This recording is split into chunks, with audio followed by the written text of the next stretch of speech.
Kantor Perwakilan Bank Indonesia, BI, Sulawesi Selatan, Sulsel, menggelar sosialisasi pengenalan ciri keaslian rupiah di pasar di Kabupaten Goa. BI Sulsel menyasar dua pasar antara lain Pasar Induk Minasa Maupa dan Pasar Sunggu Minasa.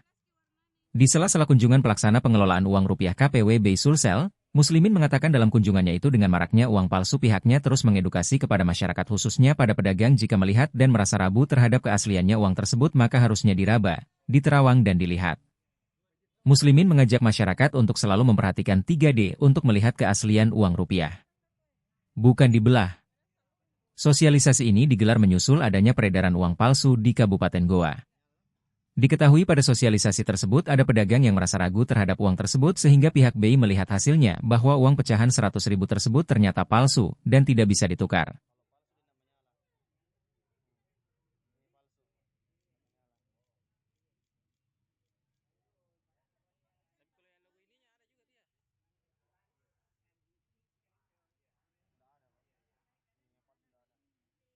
Download Tribun X sekarang, menghadirkan lokal menjadi Indonesia.